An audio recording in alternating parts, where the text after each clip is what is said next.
ఒక చిన్న కథ. ఒక ముసలి భిక్షువు శివాలయం దగ్గర భిక్షాటన చేస్తూ జీవనం సాగిస్తూ ఉండేది. ఒకరోజు ఓ యోగి పుంగవుడు శివ దర్శనం చేసుకొని వెళుతూ ఉంటే ఆ వృద్ధురాలు ఆయన పాదాల మీద పడి, అయ్యా, నాకేదైనా మంత్రమో పద్యమో చెప్పండి. ఇక బతికి ఉన్న 4 రోజులు మీ చెప్పినదే మనసులోనే అనుకుంటూ బతుకుతానని ప్రాధేయపడింది.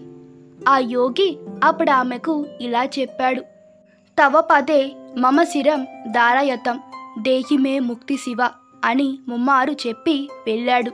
ఆమె అది విని ఆనందపడి అదే ధ్యానం చేసుకుంటూ తృప్తిగా గడుపుతుంది. అలా కొన్ని ఏళ్లు గడిచాయి. ఈమె పండు వృద్ధురాలయ్యింది. తిరిగి ఆ యోగి పుంగవుడు శివ దర్శనం చేసుకొని ఈమెను గుర్తుపట్టి, ఏమి అవ్వా, నేను చెప్పినది జ్ఞాపకం ఉన్నదా అని అడిగాడు. ఏది, చెప్పిన పాఠం అప్పచెప్పు అని నవ్వుతూ అడిగాడు. ఆమె తడబడుతూ తాను ధ్యానిస్తున్న ఆ యోగి చెప్పినది అప్పచెప్పింది. అవ్వా, తప్పు చదువుతున్నావు.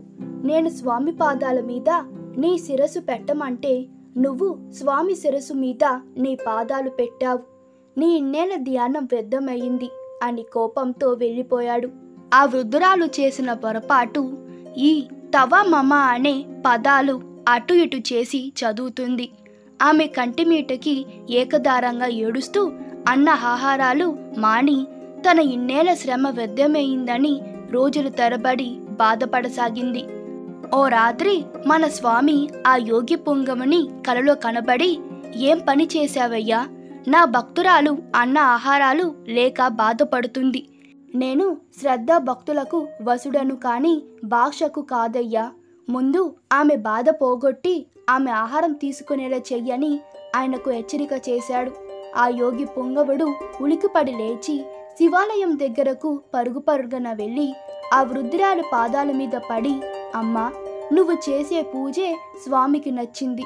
నన్ను క్షమించి ఆహారం స్వీకరించు అని ఆమెను తృప్తిపరిచి తన ఆశ్రమానికి తిరిగి వెళ్ళిపోయాడు. కాబట్టి మనం తెలుసుకోవాల్సింది, స్వామి మన శ్రద్ధా భక్తులకు ప్రాధాన్యం ఇస్తాడు కానీ భాషకు కాదని తెలుసుకోవాలి. ఈ కథ మీకు నచ్చినట్లయితే మీ అభిప్రాయాలు కామెంట్లో తెలపండి. Please like, share and subscribe to my channel. Thank you.